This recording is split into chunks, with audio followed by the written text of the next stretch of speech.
Oh, shoot.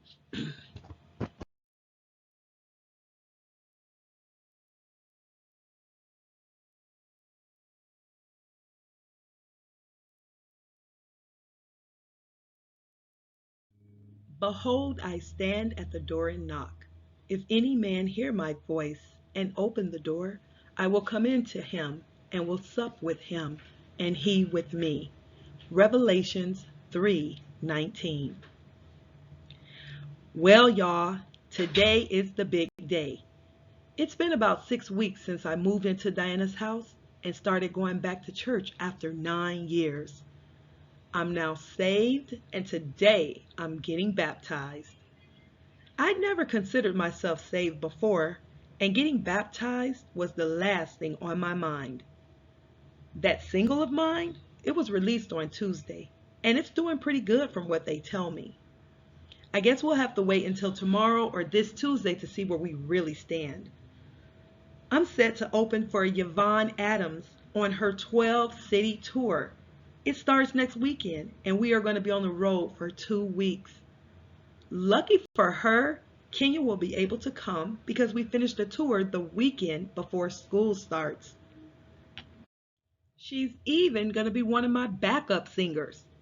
This is a great experience for her, and she's starting to bloom and come out of that shell of hers. You're not going to believe it, but I even got myself a 5-year plan. I'm going to go to college. Well, technically, since I'm taking online classes, but nonetheless, I plan on getting a degree in business administration. With my music connection, I could even end up working in one of those record companies if this singing gig doesn't pay off. But of course, we all know it will. But check this out. Today at church, right before I get baptized, I'm singing a song that Anthony and I wrote together. Remember how I said I had to sing stuff that really equates to the struggle I've had? Well, that's what my new song is about. It's called The New Me, and it will be spectacular. I'm going to give y'all the heads up and let you see it firsthand. I know you're going to be proud of me. I'm folding up these mini skirts and packing up these halter tops. Their final destination is the Goodwill. I won't spend my money on liquor and beer or hang out in these clubs. My life is changing and going uphill. Some of my friends can come along and enjoy this new ride, but those who keep me from God's gotta stay. I'm on a journey toward the light and salvation. I continuously read the word and pray. The new me is a force to be reckoned with. The new me is brightly lit. The new me is bold and bad for Jesus. The new me is something so precious. The new me is looking far ahead. The new me is being gladly led. The new me has hope for the future. The new me is clean and pure. Not bad, right? And it only took me a few hours. Anthony was impressed. He said he wants me to start writing more. He even gave me a little composition book to carry around with me, and he said that anytime I get an idea, I should record it in my notebook. Y'all just don't know it, but I feel like $1,000,000. I haven't mentioned it before, but I've been getting all sorts of money. I received some wardrobe money for the tour. I received another $5,000 in advance from Anthony a few days ago because some movie director heard the song and wants it on his soundtrack. I know some of y'all waiting for the grits to hit the fan. Well, not everything is hunky-dory in my world. I have another dilemma, and my mom is the kryptonite in this story. I had to put her in rehab. It's about time. She's been really tripping. I gotta tell y'all about some of the stuff she's been doing. First of all, she was out there prostituting herself on Mount Vernon. Yes, all 50 years of herself. It is so embarrassing. I was rolling down the boulevard and I saw her getting in a car with an old fat man. I even saw Shanice out there as well. I tried to talk to her, but she wouldn't even look my way. I guess she felt kind of bad. But this isn't about Shanice, it's about my mom. Let's deal with the real story. I watched her get into the car with this fat old man, and they drove for about 2 blocks down the road and turned into a motel parking lot. My mom didn't waste any time. She was grabbing at his clothes, just acting like a complete and total animal. They went into one of the rooms so fast I didn't have a chance to see which one. I had to sit and wait in my car for her to come out. I know what you're thinking. Why didn't I knock on the doors and rescue my mom? It's simple. The old man was the victim, not her. My mom is an absolute pro at what she does. She would probably be a millionaire if she wasn't addicted to crack. Door 16 opened, and the old man came out as fast as his fat legs would carry him. My mom had some shoes in a pillowcase, swinging it wildly in the air and chasing behind the old man as naked as a newborn baby.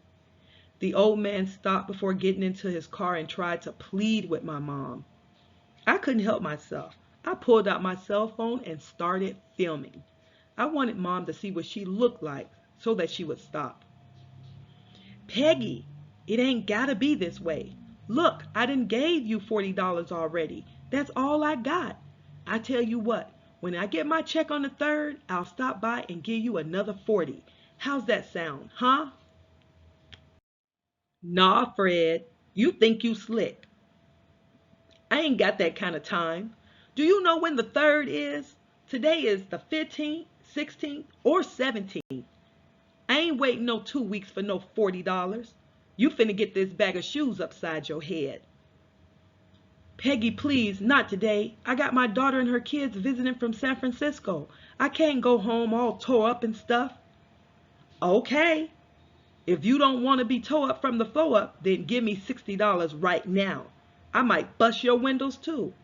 I can go to jail. It ain't no thing to me. I have to admit, I was mesmerized.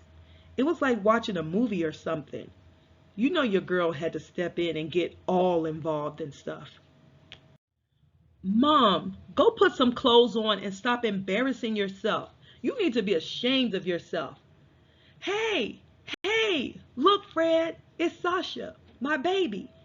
Hey, girl, come give your mama some sugar. You looking fine, girl. Mom, please, inside now, clothes now. This is not all right. No, I'll tell you what's not right. This bug-eyed thing here named Fred done tried to gank me. He's supposed to give me 60 and he gonna give me 40. He knows ain't nothing to play with. Fred was nobody's fool. In the midst of all this chatter, he was slowly trying to make his getaway.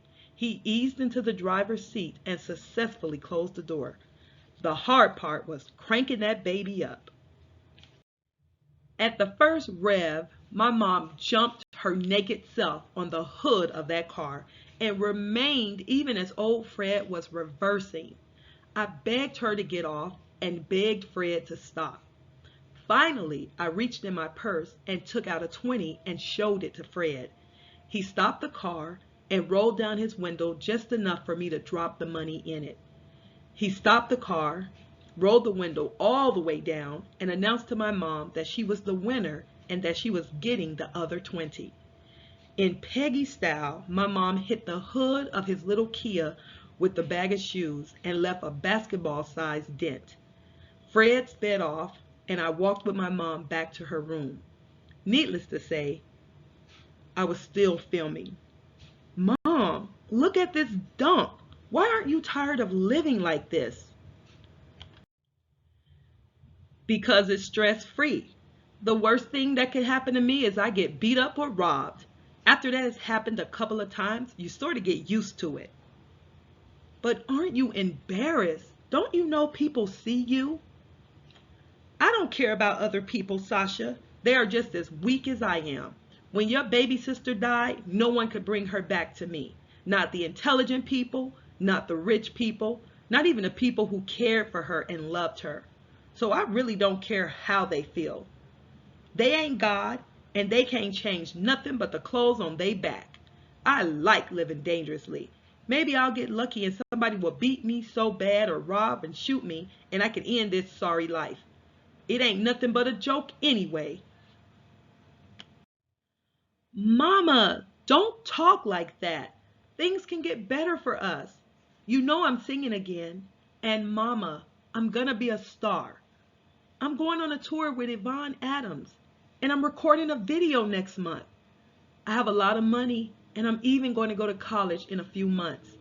Mama, I want you to clean yourself up so you can come with me. Promise me, Mama. As I spoke, my mom got dressed and packed some of her clothes in a suitcase and announced she was ready for rehab. I took her to Inland Behavior Services on E Street, and she's been there ever since. We talk on the phone every day for about 10 minutes. From what she tells me, she is reading the Bible again. Well, I'm on my way to church now. This is my 6th Sunday in a row. And if you haven't been lately, you might want to get yourself together and go too.